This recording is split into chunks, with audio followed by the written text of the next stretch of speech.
चौटाला पहुंचे, कार्यक्रम उनका किया गया है और गोहाना से आप पहुंचे हैं, क्या कहना चाहेंगे? देखिए, दुष्यंत चौटाला यहाँ गृह युद्ध जैसी स्थिति बनाना चाहता है, हमारे आंदोलन को मोड़ देना चाहता है, हमारे जो असली मुद्दे हैं उनसे भटकाना चाहता है, जनता को आपस में बैठवाने का काम कर रहा है। ऐसे गलत आदमी की हम निंदा करते हैं और भविष्य में हम और इसका ध्यान रखेंगे, किसी भी गांव में नहीं घुसने देंगे। ये महाचोर हैं, महाठग हैं। चुनाव के समय इस प्रदेश की जनता के किसान और मजदूर से अनेक वायदे किए थे कि मैं तुम्हारे बात करूंगा, लेकिन आज जब हमारे बात नहीं कर रहा है, हमारे जख्मों पे नमक छिड़कने का काम कर रहा है, आने वाले समय में जनता इसको सबक सिखाएगी।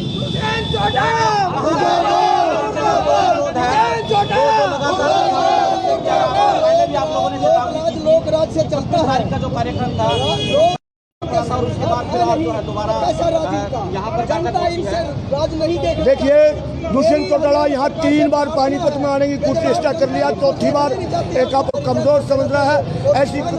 ऐसी बात नहीं है।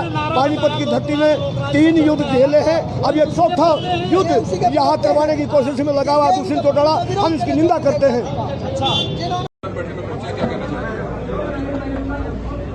पहले तो ग्रीवेंस कमेटी इस वर्ष क्योंकि कोविड के करके और बीच में फार्मर एजुटेशन करके ये पहली बैठक है। इसके अंदर लगभग 15 प्रार्थियों की समस्या के ऊपर चर्चा भी हुई, समाधान भी निकाले गए, कईयों के ऊपर एक्शन भी लिया गया और साथ में लगभग 20 के आसपास अन्य प्रार्थियों की भी बात हुई। और हमें उम्मीद है कि उनकी जो समस्याएं बाद में आई हैं, जिनके ऊपर आने वाले भविष्य में एक्शन होना चाहिए, उस पर भी उनकी सेटिस्फैक्शन के उपरांत कार्रवाई हो।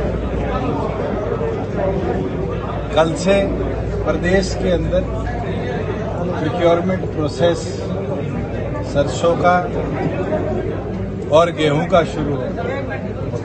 पूरी तौर पर उसकी तैयारी कर दी गई है। निरंतर चारों प्रोक्योरिंग एजेंसी, चाहे वो फूड सिविल सप्लाईज हो, एफेड हो, वेयर हाउसिंग हो या फूड कॉरपोरेशन ऑफ इंडिया हो, उनको तमाम मंडी सब सेंटर ऑलरेडी ईयरमार्क्ड है। ट्रांसपोर्टेशन का, लोडिंग अनलोडिंग का पूरी तौर पर खाका तैयार हो चुका है। गन्नी बेल्स की जहां समस्या थी उसको भी डिस्ट्रिक्ट लेवल पर डिप्टी कमिश्नर्स की अध्यक्षता के अंदर प्रॉपरली मॉनिटर किया गया है और सरप्लस गन्नी बेल्स प्रदेश के अंदर आज उपलब्ध है। किसी तरह की भी बारदाने की कमी नहीं आएगी। आड़ती भाइयों को भी 2.5% जो उनकी कमीशन है वो पूरी सरकार टाइमली देने का काम करेगी।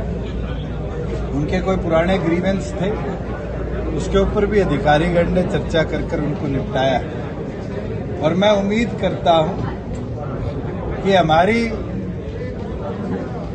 जो डिजिटल प्रोक्योरिंग हमने प्लान बनाया है, जिसमें मेरी फसल मेरा ब्यौरा पे रजिस्ट्रेशन कर ई खरीद के माध्यम से किसान को पेमेंट करी जाएगी उसके खाते में, वो अपने आप में इंडिया में एक मॉडल आने वाले भविष्य के लिए बनेगा। कई लोग ये कह रहे हैं कि दूसरे प्रदेशों के किसान को भी हरियाणा में आने की अनुमति दी जाए। आज जिन लोगों ने ये चर्चा करी है, मैं तो उनसे पूछना चाहता हूं कि जिन 3 एक्ट्स पे स्टे किया गया है उसमें ये लिबर्टी मिल रही थी मार्केटों के अंदर कि किसान कहीं बेचे कहीं खरीदे, तो आप लोगों ने मिसगाइड कर किसान को भ्रमित करने का काम किया। उसके बावजूद भी हरियाणा सरकार ने 10,000 से ज्यादा किसान साथ लगते हुए राज्य के रजिस्टर भी किए हैं, वेरीफाई भी किए हैं और उनकी शेड्यूलिंग भी करी। और हमारा प्रयास है कि 1 तारीख से लेकर और मिड मई तक हरियाणा प्रदेश और साथ में दूसरे प्रदेशों के जितने रजिस्टर्ड किसान हैं उनका एक एक दाना प्रॉपर तरीके से हम प्रोक्योर करेंगे और जैसे ही उनका जे फॉर्म बनेगा और जे फॉर्म एक्सेप्ट होगा एक्सेप्ट होने के 48 घंटे के अंदर किसान के खाते में उसकी पूरी राशि हम डीबीटी के माध्यम से भेजेंगे। और उसके साथ अगर कोई टेक्निकल ग्लिच आता है, कहीं कोई डिले होता है 48 घंटे से ज्यादा, तो 72 घंटे बाद 9% इंटरेस्ट किसान की पूरी पेमेंट का किसान को हम देने का काम करें। ये पहला प्रयास है देश के अंदर जहां प्रोक्योरमेंट को इतने बेहतरीन तरीके से कोई स्टेट करने जा रही है। मैं देख रहा था पंजाब के मुख्यमंत्री ने शायद प्रधानमंत्री से मांग करी है कि किसान के खाते में पैसा ना दिया जाए। ये दिखाता है कि वो किसानों को किस तरीके से कमजोर करने का प्रयास कर रहे हैं। आर्थिक तौर पर किसान जब ही मजबूत होगा जब किसान के दाने का एक एक रुपया पूरी तौर पर उसके खाते में आएगा।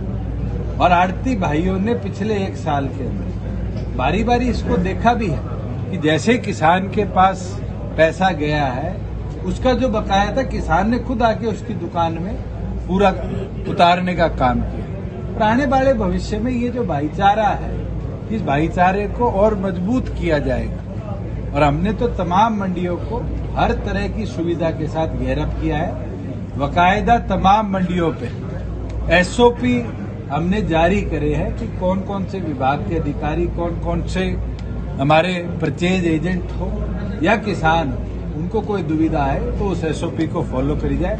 उसका पीडीएफ फॉर्मेट भी हम आज संडे तक पूरी तौर पर पब्लिश कर देंगे कि हर एक के मोबाइल में ये व्यवस्था हो कि प्रोक्योरमेंट में अगर कोई दिक्कत आती है, चाहे वो ई खरीद की वेबसाइट पे हो, चाहे मार्केट कमेटी के कोई सॉफ्टवेयर में हो, तो एसओपी फॉलो कर उससे तुरंत निपटारा करें। किसान आंदोलन का समाधान कब निकलेगा सर? कैसे? ये आप मेरे से मत पूछो, ये उन 40 नेताओं से पूछो जो हजारों की संख्या में किसानों को दिल्ली लेकर गए।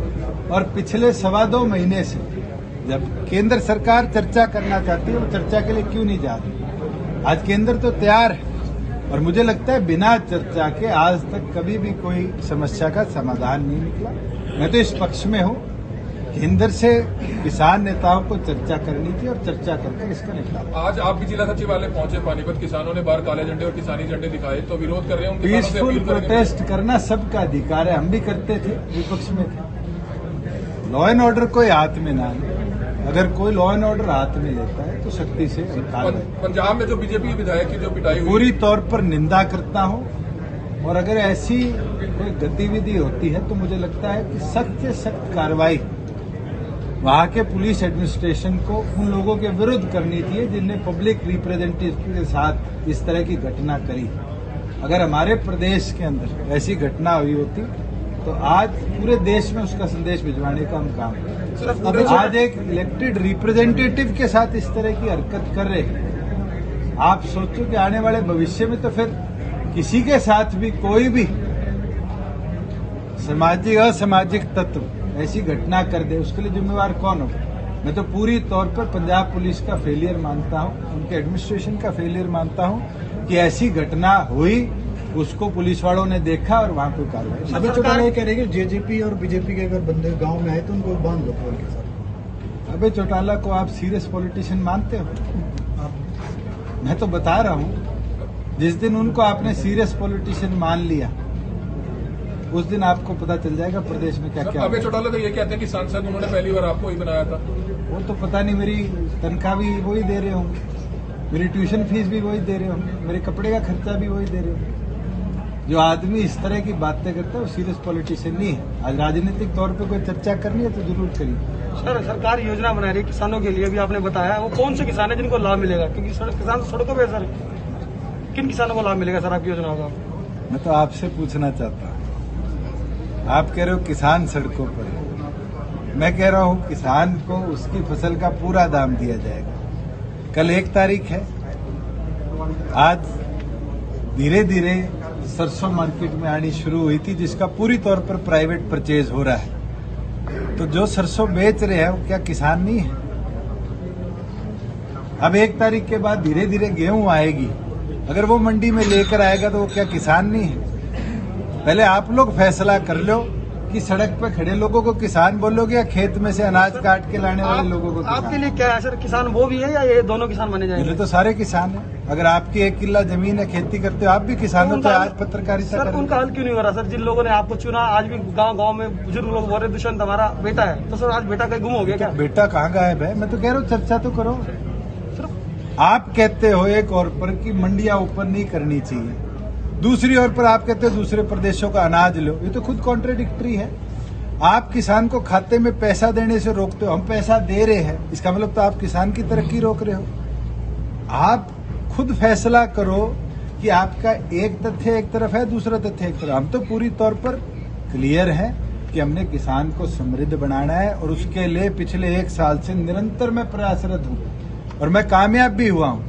एक बार 30% किसानों ने पैसा खाते में लिया, दूसरी बार 65 लिया और इस बार हरियाणा सरकार 100% फार्मर्स का पैसा एक प्रोक्योरमेंट का उनके खाते में अगर ट्रांसफर करने का दम रखती है तो सबसे ज्यादा किसान के पक्ष में हो तो मैं हूं। अगर मैं किसान को कमजोर करता तो आज भी आड़ती के पास क्या वैसा भेजता और लिख कर देता केंद्र को कि हम इस पॉलिसी को नहीं अपनाएंगे। हमने तो ये अपनाया है, एक किसान को रजिस्टर कराया, उसकी आज एक किले की वेरिफिकेशन कराकर उसको अप्रूव किया और उस पर अब कोई प्रतिबंध नहीं है कि वो एक्स अमाउंट लेके आएगा तो सरकार इतना ही खरीदेगी। हमने तो पहली बार हरियाणा में हुआ है कि 6 फसलों को एमएसपी पे खरीदने का निर्णय लिया और मेरा प्रयास है इस 6 को आने वाली क्रॉप सीजन में 10-12 बढ़ाने का हम काम करें कि एटलीस्ट हमारा फार्मर ऑल्टरनेटिव क्रॉप की तरफ जाए।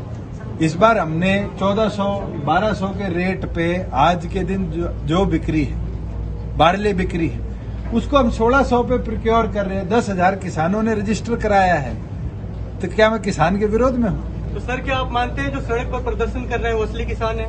पहले उनकी पार्टियां तो देख लो कौन सी। सर खाद्य आपूर्ति विभाग के आप जैसे मंत्री हैं, ये देखा जाता है कि हर बार ही फूड एंड सप्लाई डिपार्टमेंट में कोई भी सीजन आता है तो परेशानी आता है, जिन इंस्पेक्टर्स पर आरोप लगते हैं उन्हीं की दोबारा ड्यूटियां लगा दी जाती है सीजन में। प्रोक्योरमेंट को एक डिपार्टमेंट नहीं करता, 4 डिपार्टमेंट ज्वाइंटली करते हैं। डिस्ट्रिक्ट एडमिनिस्ट्रेशन उनको मॉनिटर करता है। अगर आपके पास कोई स्पेसिफिक इस तरह की कंप्लेंट किसी एक मंडी की है या अनेकों मंडियों की, तो आप मेरे को दीजिए।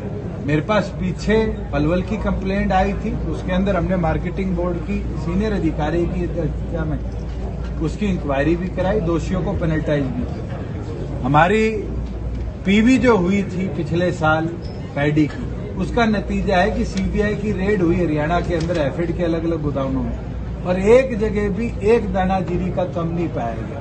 We were successful to at least इस तरह की समस्याओं को रिजॉल्व कराने के लिए। अगर कोई आपकी जानकारी में भी मोर देन हैप्पी। सर आखिर सर कोरोना को लेकर सर क्या कहेंगे? कोरोना की स्थिति क्या है सर? मैं तो यही कहूंगा भैया, कोरोना दोबारा बढ़ रहा है, अपना मास्क पहनो, सुरक्षित सर